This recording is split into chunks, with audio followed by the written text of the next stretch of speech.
அனைவருக்கும் இனிய வணக்கம். நான் உங்கள் மதுரை ராமகிருஷ்ணன்.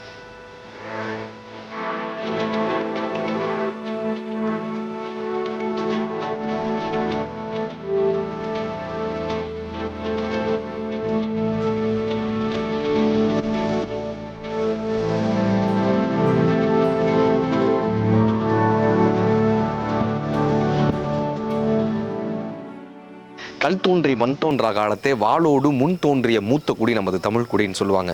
எத்தனையோ ஊர்களில் போய் எவ்வளவோ விஷயங்களை தேடி தேடி பார்க்குறோம். ஆனால் நம்ம ஊர்லேயே அவ்வளவு அரிதான விஷயங்கள், நிறைய தெரியாத விஷயங்கள், வரலாற்று சின்னங்கள், அழியப்பட்ட கோயில்கள், சிதிலமடைந்த ஆலயங்கள், நம்ம முன்னோர்களினுடைய வாழ்வியல் முறைகள்னு கொட்டி கிடக்கு. கோடிக்கணக்கான கோயில்கள் நம்ம ஊரில் புதைந்த வண்ணமாக இருக்குது. கோடிக்கணக்கான சின்னங்கள் நம்ம ஊர்லேயே நமக்கு தெரியாத வகையில் நிறைய பழமையான சின்னங்களும், பழமையான கட்டிடங்களும், பழமையான வரலாறுகளும் நமக்கு தெரியாமல் புதைந்துள்ளது. அப்படியான வரலாற்றை மீட்டெடுத்து அதை உங்களுக்கு தெரிவிப்பது தான் இந்த நிகழ்ச்சியினுடைய ஆகச்சிறந்த நோக்கம். அந்த வகையில் இன்னைக்கு பெரம்பலூர் மாவட்டம், நம்ம பெரம்பலூர் மாவட்டத்தில் இருக்கக்கூடிய ரஞ்சங்குடி கோட்டையில் தான் இன்றைக்கி இருக்கும். இந்த கோட்டைக்கு பின்னால் இருக்கக்கூடிய மிகப்பெரிய வரலாறுகள் என்ன? சுமார் 500-600 வருடங்களுக்கு முன்னாடி இங்கே இருக்கக்கூடிய மக்கள் எப்படி வாழ்ந்தாங்க? அவங்க கட்டிய கோவிலினுடைய இன்றைய நிலைமை எப்படி இருக்குது? இந்த கோட்டையில் சுற்றி இன்றைக்கான மக்களினுடைய வாழ்வியல் முறை எப்படி மாறி இருக்கு? இந்த கோவில்களினுடைய நிலைமை எப்படி மாறி இருக்கு? இங்கே கோவில் இருந்தது என்பதற்கான சான்றுகள் என்ன? இன்றைக்கு இந்த நிலம் எப்படி ஆக்கிரமிக்கப்பட்டு இந்த கோட்டையை பத்தி இந்த ஊர் மக்களுக்கு என்ன தெரிஞ்சிருக்கு? இப்படியான தகவல்களை தான் இந்த நிகழ்வுல நம்ம பார்க்க போறோம். இந்த பிரம்மாண்டமான கோட்டை அரசர்கள் வாழ்ந்த ஒரு பிரம்மாண்டமான ஒரு இடமாகவும், அரசர்கள் இருந்த அறைகள்லாமும் இருக்கு. விஜயநகர பேரரசால கட்டப்பட்ட 14ஆம் நூற்றாண்டு, அதாவது 1400களில் 14ஆம் நூற்றாண்டுல இந்த கோட்டை கட்டப்பட்டிருக்கலாம் அப்படின்னு இங்கே இருக்கக்கூடிய வரலாற்று ஆய்வாளர்கள் சொல்கிறாங்க. அதுபோல் தொல்லியல் துறையால் இப்போ இந்த கோட்டை பராமரிக்கப்பட்டு வருது. 17ஆம் நூற்றாண்டில் ஆற்காட்டு நவாப் சொல்கிறோம்ல, இந்த ஆற்காட்டு நவாப் படையெடுத்தப்ப சிக்கந்தர் அப்படின்றவர் தான் ஆற்காட்டு நவாப் சார்பாக இந்த இடத்துல போர் தொடுத்திருக்காரு 17ஆம் நூற்றாண்டில். அப்படி போர் தொடுக்கப்பட்டப்ப இங்கே இருக்கக்கூடிய இந்த ஹிந்து கோயில்கள் எல்லாம் இங்கே வந்து விஜயநகர பேரரசு ஆட்சி காலத்தில் சைவ கோயில்கள், அதாவது சிவாலயங்கள் அமைக்கப்பட்டு பூஜை நடந்து வந்ததாகவும், இந்த சிக்கந்தர் அவர் படையெடுத்தப்போ, அதாவது ஆற்காட்டு நவாப் காலகட்டத்தில் படையெடுத்தப்ப இந்த கோயில்கள், இந்து கோயில்கள் அழிக்கப்பட்டு இங்கு மசூதிகள் ஏற்படுத்தப்பட்டு பின்பு இஸ்லாமிய வழிபாடுகள் நடக்கப்பட்டிருக்கு. அதனால ரெண்டு பக்கமுமே இப்போ இஸ்லாமிய மசூதியும் எதிரிலேயே சிவாலயம் இருக்கக்கூடிய ஒரு அற்புதமான காட்சியை இங்கே பார்க்க முடியுது. தற்போது இந்துக்களும் இஸ்லாமியர்களும் மிக நெருக்கமாக இருக்கக்கூடிய இடமாக இந்த பெரம்பலூர் மாவட்டத்தில் இந்த இடம் அமைஞ்சிருக்கு. இப்போ நட்போடு இருந்துட்டு இருக்காங்க. ஆனால் வரலாற்றின்படி 17ஆம் நூற்றாண்டில் இங்கே ஒரு மிகப்பெரிய ஒரு போர் நடந்து இந்த சைவ ஆலயங்கள் அழிக்கப்பட்டிருக்கு. அது மட்டும் இல்லாமல் பிரிட்டிஷ்காரர்களுக்கும் பிரெஞ்சுக்காரர்களுக்கும் நடக்கப்பட்ட ஒரு மிகப்பெரிய போர், வாலேந்திர யுத்தம் அப்படின்னு சொல்கிறாங்க. அந்த போர் நடந்த இடம், பிரிட்டிஷ்க்கும் பிரெஞ்சுக்கும் போர் நடந்த இடம் இந்த இடமாக இருக்குது. இந்த இடத்துல சிவாலயம் இருந்ததுக்கு என்னப்பா சான்றுனா, இந்த மண்டபம், முன் மண்டபம் தான் இந்த சிவாலயம் இருந்ததுக்கு மிகப்பெரிய சான்று. இந்த சிவாலயம் விஜயநகர பேரரசால் கட்டப்பட்ட ஒரு பிரம்மாண்டமான ஒரு ஆலயமாக அப்போ அந்த ஆலயம் இருந்திருக்கு. இந்த சிவாலயத்தினுடைய மிச்சமாக இன்னைக்கு நம்ம பார்க்கக்கூடியது இந்த முன் மண்டபம். இந்த தாழ்வாரங்களாக இருக்கட்டும், தண்ணீர் வந்து கொட்டக்கூடிய இந்த தாழ்வாரமாக இருக்கட்டும், தற்போது இந்த சிவாலயம் இடிந்த நிலையில் இருக்கிறது. இது சிவாலயம் தான் எப்படி நம்ம உறுதிப்படுத்துறோம்னா, இங்கே இருக்கக்கூடிய சிற்பங்களின் மூலமாக நம்ம உறுதிப்படுத்துகிறோம். உதாரணத்துக்கு அந்த தூணில் இருக்கக்கூடிய சிற்பத்தில் தேனுபுரீஸ்வரனுடைய சிற்பத்தை பார்க்க முடியும். இந்த ஆலயத்தில் இப்போ நீங்கள் இந்த சிற்பத்தை பார்த்தோம்னா, இந்த சிற்பத்தினுடைய பெயர் தேனுபுரீஸ்வரர். இந்த தேனுபுரீஸ்வரர், காமதேனு என்கிற சொல்லக்கூடிய இந்த பசு சுவாமிக்கு தானாய் பால் சொரியக்கூடிய சிற்பம் இந்த தேனுபுரீஸ்வரனுடைய சிற்பம். காமதேனு ஈஸ்வரர்னு இந்த சிற்பத்தை சொல்லுவாங்க. சுவாமி சுயம்பு மூர்த்தியாக எழுந்தருக்கக்கூடிய சிவாலயங்களில் பொதுவாக பசு சுயம்பு மூர்த்திகள் இருக்கக்கூடிய இடங்களில் தானாக பாலை சொரியும். அந்த மணல் மேட்டிலிருந்து சுவாமி தானாக எழுந்தருளி காட்சியளித்தார்ன்றது பல கோயில்களினுடைய வரலாறு. உதாரணத்திற்கு வெள்ளையங்கிரி ஆண்டவரினுடைய ஸ்தல வரலாறும் இதே போன்ற வரலாறு. கோயம்புத்தூரில் இருக்கக்கூடிய பட்டீஸ்வரத்தில் இருக்கக்கூடிய சுவாமியும் தேனுபுரீஸ்வரன் இதே வரலாறு. அப்படி மாடம்பாக்கத்தில், சென்னை மாடம்பாக்கத்தில் இருக்கக்கூடிய தேனுபுரீஸ்வரருக்கும் அதே வரலாறு. அந்த வகையில் இந்த முன் மண்டபத்தில் நம்ம தேனுபுரீஸ்வரனுடைய சிற்பத்தை நம்ம பார்க்க முடியுது. இந்த சிற்ப சிற்பத்தின் மூலமாக இங்கே பெரிய சிவாலயம் இருந்தது என்றும் இந்த சிவாலயத்தில் சுவாமி சுயம்புவாக எழுந்தருள் இருக்கிறார் என்கிற ஒரு உண்மையும் நமக்கு தெரிகிறது. இந்த சிவாலயம் விஜயநகர பேரரசால் கட்டப்பட்ட ஒரு பிரம்மாண்டமான ஆலயமாக இருந்திருக்கணும். எதிரிலேயே அந்த ஆலயத்திற்கு உள்ளே செல்லக்கூடிய பாதைகள்லாம் நம்மளால் இப்பயும் பார்க்க முடியுது. சுரங்கப்பாதைகள் மாதிரி உள்ளே செல்லக்கூடிய பாதைகளை பார்க்க முடியுது. ஆனால் அந்த பாதைகள் தற்போது அடைக்கப்பட்ட நிலையில் இருக்கிறது. இந்த ஆலயம் சிக்கந்தர் படையெடுப்பில், அதாவது நவாபு படையெடுப்பில் இந்த ஆலயம் அழிக்கப்பட்டு பின்பு இங்கு இஸ்லாமிய வழிபாடு தொடங்கியிருக்கலாம் என்பது இங்கே இருக்கக்கூடிய கட்டிடங்களின் மூலமாகவும் அந்த படையெடுப்பினுடைய வரலாற்றின் மூலமாகவும் நமக்கு தெரிகிறது. பொதுவாக குளங்கள் பார்த்திங்கன்னா பிரமிட் ஸ்ட்ரக்சரில் கட்டுவாங்க. சிவாலயங்களினுடைய குளங்கள் வந்து பிரமிட் ஸ்ட்ரக்சரில் இருக்கும். அதாவது பிரமிட் அப்படி நேராக நிறுத்தி வச்சோன்னா இப்படி வரும் இல்லையா, அது வந்து சக்கர மகாமேரு அப்படின்னு சொல்லுவாங்க. வச்சு பூஜை பண்ணுறது. அந்த சக்கர மகாமேருவையே தலைகீழாக வைத்தோம்னா சிவாலயங்களினுடைய குளங்கள் வந்து கிடைக்கும். அந்த பிரமிடையே திருப்பி போட்ட மாதிரி தான் சிவாலயங்களினுடைய குளங்கள் முக்கியமாக கட்டப்படும். உதாரணத்துக்கு கைலாசநாதர் கோயில், காஞ்சியில் இருக்கக்கூடிய கைலாசநாதர் கோயிலுக்கு போனீங்கன்னா அப்படியான ஒரு குளத்தை நீங்கள் பார்க்க முடியும். இந்த குளத்தினுடைய ஆர்கிடெக்சர் வந்து வட்ட வடிவத்தில் இருக்குது. இந்த இடம் வந்து சிவாலய குளம் வந்து பின்னாடி நவாபு மன்னர்களால் புனரமைக்கப்பட்ட இடமாகத்தான் இந்த இடம் பார்க்க முடியுது. இது கோயிலினுடைய குளமாக அப்படியே இல்லாமல் பின்னாடி வந்த ராஜாக்கள் இதை நீராடக்கூடிய இடமாக மாற்றிருக்காங்க. இது பூஜைக்குரிய இடமாக இல்லாமல் நீராடும் இடமாக மாற்றிருக்காங்க. ஆனால் விஜயநகர மன்னர்கள் இருந்த காலகட்டத்தில் இது கோவிலுக்கு எதிராப்பிலே இருக்குது. எதிர்த்தாப்பில் கோவிலினுடைய சன்னதியை நம்ம பார்க்க முடியுது. கோவிலுக்கு எதிரே இருக்கக்கூடிய, சிவாலயங்களுக்கு எதிரே இருக்கக்கூடிய குளமாக, பிரம்மாண்டமான ஒரு குளமாக இந்த குளம் அந்த காலத்தில் இருந்திருக்கக்கூடும். இந்த பிரம்மாண்டமான கோட்டையில் ஒரு காலத்தில் விஜயநகர சோழரசுக்கும் இஸ்லாமிய பேரரசுக்கும், அதாவது ஆற்காட்டு நவாபுக்கும் சண்டை நடந்த பிறகு பிரிட்டிஷ் அரசாங்கம் இந்த கோட்டையை கைப்பற்றுறாங்க. பிரிட்டிஷ் அரசாங்கம் இந்த கோட்டையை கைப்பற்றின பிறகு பிரிட்டிஷ் அரசாங்கத்துக்கும் பிரெஞ்சு அரசாங்கத்துக்கும் ஒரு பெரிய போர் நடக்குது. வாலிகுண்டா போர்னு அந்த போரை சொல்கிறாங்க. அந்த வாலிகுண்டா போர்னு ஒரு மிக பிரம்மாண்டமான ஒரு போர் நடந்த இடம் இந்த இடமாக இருக்குது. அந்த போர் நடந்தப்ப இங்கே இருக்கக்கூடிய இந்த கோட்டைகள் எல்லாம் சிதிலம் அடைஞ்சிருச்சு. அந்த போரின் காரணமாக இந்த ராஜாக்களினுடைய அறைகள் எல்லாம் சிதைக்கப்பட்டதுன்னு வரலாற்று ரீதியாக சொல்றாங்க.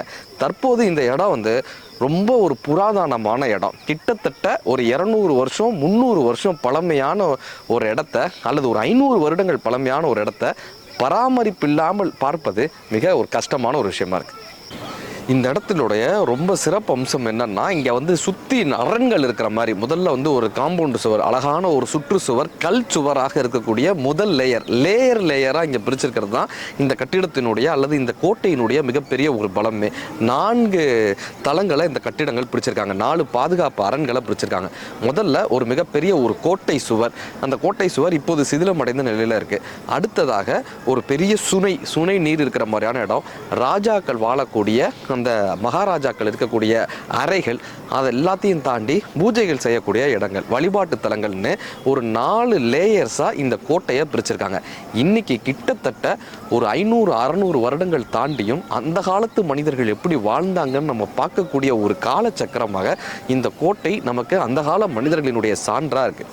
வெளிநாடுகள்லாம் சாதாரண ஒரு 50 வருஷம் பழமையான கட்டிடங்களை அவ்வளவு பத்திரமாக பாதுகாக்கிறாங்க. ஆனால் நம்ம ஊரில் 600-700 வருடங்கள் பழமையான ஒரு காலச்சக்கரம் இப்போ தற்போது சிதிலமடைந்த நிலையில் பார்க்குறது மிக ஒரு வருத்தத்துக்கு கூட விஷயம். அபிஷேக நீர் எடுக்கக்கூடிய குளத்தை இப்போ நம்ம பார்க்க முடியுது. இந்த குளத்தை அதுக்கப்புறம் இஸ்லாமியர்கள் படையெடுப்புக்கு பின்பு அதை வந்து ஒரு செங்கல் சூளையினால் மூடியிருக்காங்க. இதை தண்ணி இப்போது புழங்காத ஒரு இடமா இருக்குது. இந்த இடத்துல இப்பயும் நம்ம கல் கிணறுகளை நம்ம பார்க்க முடியுது. உள்ளர இன்றைக்கும் தண்ணீர் இருக்குது. ஆனால் நம்ம மக்கள் அதில் குப்பையை போட்டு இந்த தண்ணீரை, குடிநீரை அதை மாசுபடுத்திட்டு இருக்காங்க.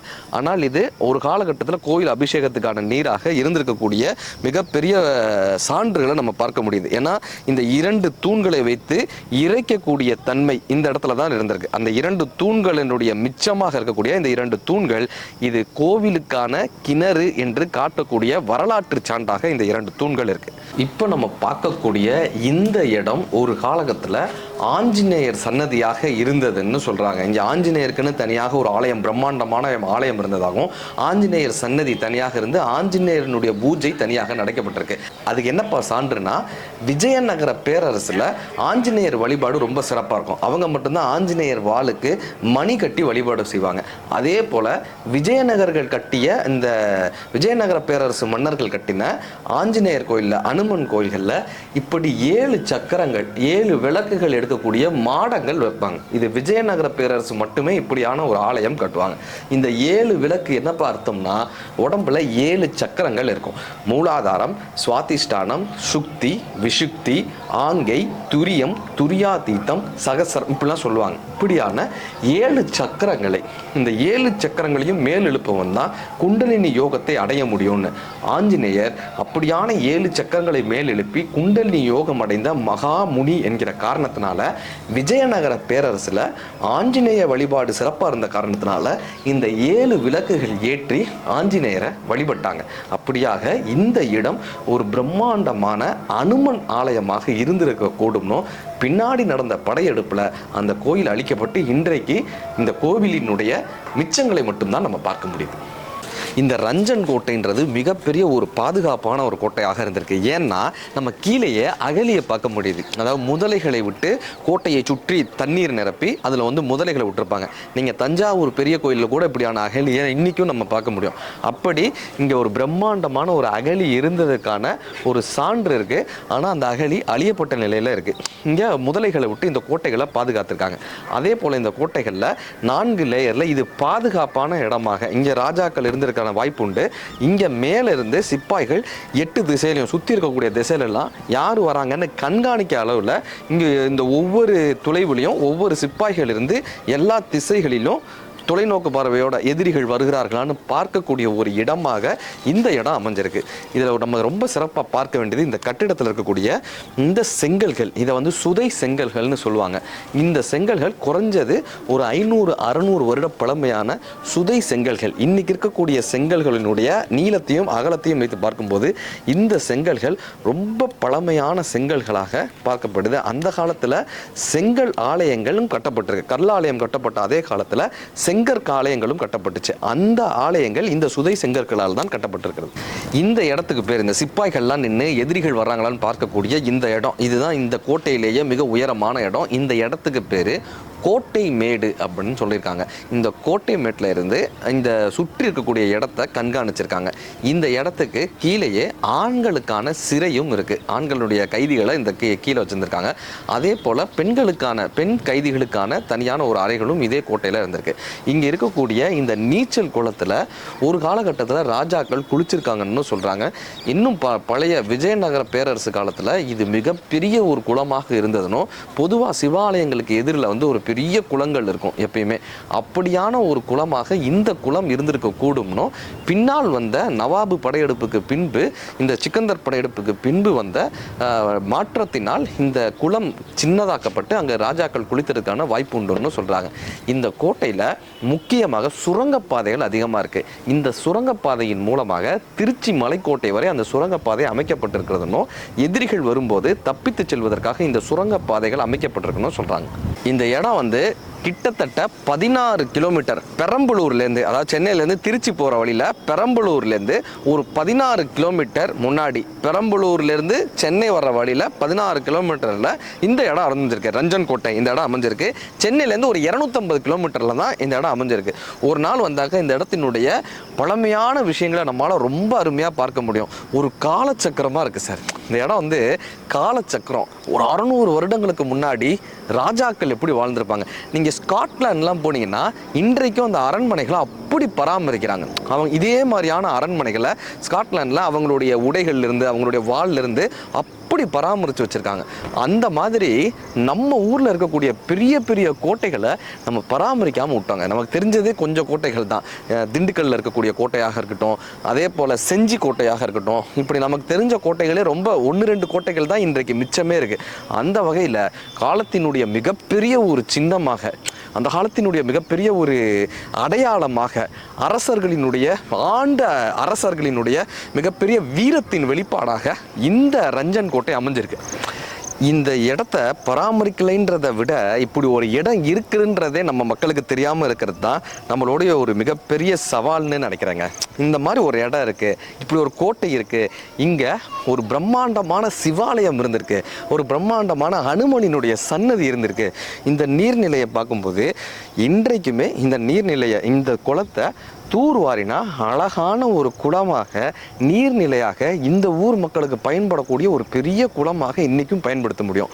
இந்த கிணறை கொஞ்சம் தூர்வாரினா இன்றைக்குமே இந்த கிணறு நல்ல தண்ணீர் கொடுக்கக்கூடிய ஒரு கிணறாக இன்றைக்கி நம்ம பார்க்க முடியும். இந்த இடத்துக்கு மக்களை எப்படி வரவழைக்க முடியும் அப்படின்னா ஒன்றுமே இல்லைங்க, இந்த சிதிலமடைந்த ஆலயங்கள் இருக்குல்ல, ஆலயத்தினுடைய மிச்சம் இருக்குல்ல, ஆஞ்சநேயர் சன்னதியாக இருக்கட்டும் அல்லது சிவாலயமாக இருக்கட்டும், அந்த ஆலயத்தை எப்படியாவது புனரமைச்சோன்னா, இங்கே ஒரு ஆலயமாக புனரமைச்சு அந்த பழைய விஜயநகர மன்னர்களினுடைய ஆலயம் எப்படி இருந்ததோ அப்படி ஒரு பிரம்மாண்டமான ஒரு ஆலயத்தை நம்மளால் கொண்டு வர முடிஞ்சதுன்னா, மீண்டும் இங்கே கொண்டு வர முடிஞ்சதுன்னா, நல்ல ஒரு இணக்கத்தோட இஸ்லாமியர்களும் இந்துக்களும் ஒரு நல்ல ஒரு இணக்கத்தோட ஒரு பிரம்மாண்டமான இந்த கோட்டையில் வழிபாடும் நடக்கும், மக்களும் வந்துட்டு போவாங்க. இந்த கோட்டை, இந்த இடம் எல்லாத்தையும் தாண்டி இங்கே இருக்கக்கூடிய இயற்கை வளத்தை பார்க்கறதுக்காகவே வரலாம். சுற்றி அத்தனை இயற்கை வளங்களை நம்மளால் பார்க்க முடியுது. கரும்பு தோட்டம், வாழை தோட்டம், கடலை தோட்டம், அப்படியே தென்னை மர தோட்டங்கள், தென்னங்கன்றுகள், இப்படி ஒரு பச்சை பசேன்னு இயற்கை சார்ந்த ஒரு வாழ்வியலை நீங்கள் பார்க்கணுன்னா இந்த இடத்துக்கு கண்டிப்பாக வரணுங்க. இந்த ரஞ்சன் கோட்டை ஒரு இயற்கையினுடைய கோட்டையாகவே அமைஞ்சிருக்கு. பொதுவாக நம்ம மக்கள்கிட்ட வைக்கக்கூடிய ஒரு பெரிய வேண்டுகோள் என்னென்னா, நம்ம சுற்றுலா தலங்களுக்கு போகும்போது இந்த மாதிரியான சின்னங்கள் இருக்கக்கூடிய ஒரு மிகப்பெரிய பொக்கிஷங்கள் இருக்கக்கூடிய இடத்துக்கு போகும்போது அதை நம்மளால் பாதுகாக்க முடியலைனாலும் அதை சிதைக்காமல் இருக்கலாம். இப்படி தங்களுடைய பெயரை எழுதி வைக்கிறதன் மூலமாகவோ இல்லை அந்த இடத்த சிதைச்சிட்டு போகிறதன் மூலமாகவோ, இவ்வளோ பெரிய பேரை எழுதி வைக்கிறதுக்கு ஒரு கல்லால் அல்லது ஒரு கடப்பாறையால், ஒரு கத்தியால் இப்படி இந்த பேரை வச்சு இந்த இடத்த சிதைச்சிட்டு போகிறதுக்கு, அது மட்டும் இல்லாமல் அங்கே இருக்கக்கூடிய நிறைய இடங்களில் இப்படியான சிதைவுகளை பார்க்க முடியுது. இயற்கையாக வரக்கூடிய சிதைவுகளிலிருந்து எப்படியாவது இந்த மாதிரியான சின்னங்களை காப்பாற்றி விட மாட்டோமான அரசாங்கமும் தொல்லியல் துறையும் அவ்வளவு போராடி கொண்டிருக்கக்கூடிய இந்த நேரத்தில் மக்களாகிய நமக்கு ஒரு பொறுப்புணர்வோடு இப்படியான சின்னங்களை பாதுகாக்கணுன்ற ஒரு எண்ணத்தோடு இந்த இடத்தில் வர வேண்டும். இந்த சின்னங்களை முடிந்தால் நாம் பாதுகாத்து நாம் அடுத்த தலைமுறைக்கு கொடுத்துட்டு போனோம். அடுத்த தலைமுறைக்கு இதைவிட இன்னும் பத்திரமாக ஒரு விஷயமாக நம்ம கொடுத்துட்டு போனோம். நம்முடைய தலைமுறையினர் இதை பார்க்கும்போது அவர்களுக்கு இது ஒரு காலச்சக்கரமாக தெரிய வேண்டுமே தவிர சிதிலமடைந்த இடமாக தெரியக்கூடாது. பொறுப்போடு நடந்து கொள்ளுங்கள். இப்போ நம்ம பார்க்கக்கூடிய இந்த இடம் அரசர்கள் தங்கியிருக்கக்கூடிய இடமாக இருந்திருக்கலாம், அரசர்களினுடைய அறைகளாக இருந்திருக்கலாம், பிரம்மாண்டமான அறைகளாக தொடர்ந்து இருக்கக்கூடிய பிரம்மாண்டமான அறைகளாக இருந்திருக்கலாம், இந்த செங்கல் சூளையால் கட்டப்பட்ட பிரம்மாண்டமான அரசர்களின் அறைகளாக இருந்திருக்கலாம். இதுக்கு கீழே ஆண்களினுடைய சிறை இருந்ததுன்னு சொல்கிறாங்க. இதே போல் இந்த இடம் ஒரு காலகட்டத்தில் அரசர்களினுடைய அறையாக இருப்பதற்கு முன்னாடி கோயிலுக்கு எதிரே இருக்கக்கூடிய மடப்பள்ளியாகவும் இருக்கலாம். ஏன்னா இது அக்னி மூலை அப்படின்ற இடத்துல அமைக்கப்பட்ட காரணத்தினால இங்கே பெரிய சிவாலயம் இருந்தது. சிவாலயத்தினுடைய அக்னி மூலையில் எப்பயுமே மடப்பள்ளி இருக்கும். அந்த கோயிலினுடைய பிரசாதங்கள் செய்யக்கூடிய இடம் அக்னி மூலையில் அமைஞ்சிருக்கும். அந்த வகையில் பார்க்கும்போது இந்த இடம் விஜயநகர பேரரசு காலகட்டத்தில் மடப்பள்ளியாக இருந்து கோவிலினுடைய பிரசாதங்கள் செய்யப்பட்ட இடமா ஒரு 600 வருடங்களுக்கு முன்னால் இங்கே சமையல் நடந்திருக்கக்கூடிய சமையல் கூடமாக இருந்திருக்கும். ஆனால் தற்போது இந்த இடம் காலச்சுவடில் அழிக்கப்பட்டு புல்மண்டி பராமரிப்பு இல்லாத ஒரு இடமாக பார்க்கப்படுகிறது. இந்த இடங்களையெல்லாம் மீட்டெடுக்க வேண்டிய பெரும் கடமை நமக்கு இருக்கிறது. இந்த குளத்தினுடைய பிரம்மாண்டத்தை பார்க்குற அதே நேரத்தில் இந்த குளத்தில் நிறைய வளைவுகளை நீங்கள் பார்க்க முடியும். சுற்றி சுற்றி நிறைய வளைவுகள் கொடுத்துருப்பாங்க. இந்த வளைவுகள் எதுக்காகப்பா கொடுத்துருக்காங்கன்னா, இந்த தண்ணீரினுடைய ஆழம் எவ்வளவு தூரம் இருக்குது அப்படின்றத கணக்கிடும் வலையில் முதல் வளைவில் இருக்கா, 2வது வளைவில் இருக்கா, 3வது வளைவில் இருக்கான்னு இந்த தண்ணீரினுடைய ஆழம் எவ்வளவு தூரம் இருக்குன்னு பார்க்கக்கூடிய வகையில் வளைவுகள் கொண்டு அந்த காலத்திலேயே எவ்வளவு நுணுக்கமாக தண்ணீரினுடைய ஆழத்தை கணிச்சிருக்காங்க. அதே போல் ஒரு தினசரி நாளை தொடங்குறதுக்கு முன்னாடி அந்த காலத்தில் சைவர்களாக என்ன பண்ணுவாங்கன்னா, சந்தியாவந்தனம் அப்படின்னு சூரிய பகவானை வணங்கி தன் முன்னோர்களை வணங்கி தீர்த்தத்தில் நீராடி தீர்த்தத்தின் மூலமாக முன்னோர்களுக்கு தர்ப்பணங்களும் திதிகளும் கொடுத்த பின்பு தான் அந்த நாளை தொடங்குவாங்க. அதன் பெயர் சந்தியாவந்தனம்னு. காலையிலையும் மாத்தியானிகம்னு மத்தியான நேரத்துலையும் சாயா சந்தியாவந்தனம்னு சாயந்தர நேரத்துலையும் 3 காலமும் அந்த சந்தியாவந்தனங்கள் பண்ணி தான் பூஜைகள் புனஸ்காரங்கள் அந்த காலத்தில் பண்ணுவாங்க. அப்படியாக சந்தியாவந்தனம் பண்ணக்கூடிய இடமாக இந்த இடம், இந்த ஆலயங்களுக்கு எதிராக இருக்கக்கூடிய இந்த குளம் அமைந்திருக்கிறதுக்கான மிகப்பெரிய வாய்ப்புண்டு.